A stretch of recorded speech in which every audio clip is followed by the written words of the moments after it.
Praise the lord. దేవుని పరిశుద్ధ నామానికి మహిమ చెల్లిస్తూ ఉన్నాను. ప్రభునందు ప్రియమైన దేవుని ప్రజలారా, ఈరోజు ఒక సర్వోన్నతమైన సత్యమును స్థిరపరచాలని బహు ఆశ కలిగి ఉన్నాను. అది ఏమిటి అంటే, దేవుని ఉగ్రతా దినములు రాబోతూ ఉన్నాయి. కడవర దినములు సంభవిస్తూ ఉన్నాయి. క్రీస్తు యొక్క రాకడ సమీపిస్తూ ఉండగా క్రైస్తవ్యము ఎదుర్కోబోతున్న సవాళ్లు, క్రైస్తవ్యం ఎదుర్కోబోతున్న అత్యంత క్లిష్టమైనటువంటి పరిస్థితులను మనం చూడబోతూ ఉన్నాం. క్రైస్తవుడా, శ్రమకు నువ్వు సిద్ధపడి ఉన్నావా? అత్యంత భయంకరమైనటువంటి విషాదకరమైనటువంటి పరిస్థితులు ఎదురుకాబోతూ ఉన్నాయి. మరణాపాయములు ఎదురుకాబోతూ ఉన్నాయి. సత్యమునకు స్తంభముగా నిలవబడిన ప్రతి వారికి కూడా అత్యంత కఠినమైన పరిస్థితులు రాబోతూ ఉన్నాయి. హింసలు రాబోతూ ఉన్నాయి.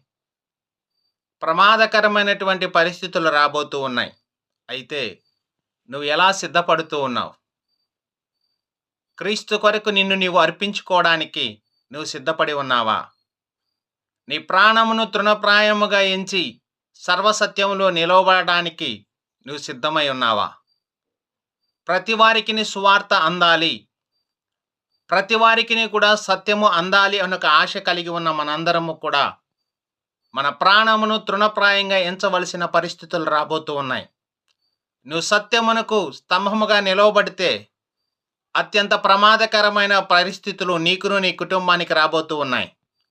మరణములు ఏలబోతూ ఉన్నాయి. అయినను కూడా క్రీస్తు కొరకు నిలబడటానికి నువ్వు సిద్ధమా? ఒకసారి ఆలోచించండి. ఎందుకంటే ఇప్పటి వరకు క్రైస్తవ జీవితం వేరు, ఇక మీదటి క్రైస్తవ జీవితం వేరు. సవాళ్ళతో కూడినటువంటి జీవితాన్ని కొనసాగించబోతూ ఉన్నాం. మరణములను ఎదుర్కోబోతూ ఉన్నాం. సమస్యలను ఎదుర్కోబోతూ ఉన్నాం.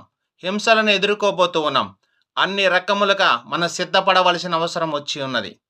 వాక్యమనే దేవుణ్ణి మనం ధరించకపోతే, వాక్యమనే ఖడ్గాన్ని మనం చేపట్టకపోతే, వాక్యమనే కిరీటాన్ని మనం ధరించుకొని యుద్ధానికి సిద్ధము కాకపోతే మన ముందున్నటువంటి పరిస్థితుల్లో మనం విజయం పొందలేం.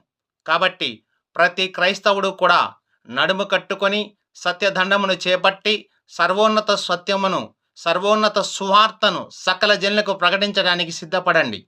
దేవుని రాజ్యములో, మహిమ కలిగినటువంటి సామ్రాజ్యములో ప్రతి వారును స్థిరపరచబడినట్లుగా మన యొక్క ప్రాముఖ్యమైనటువంటి పనిని ముగిద్దాం.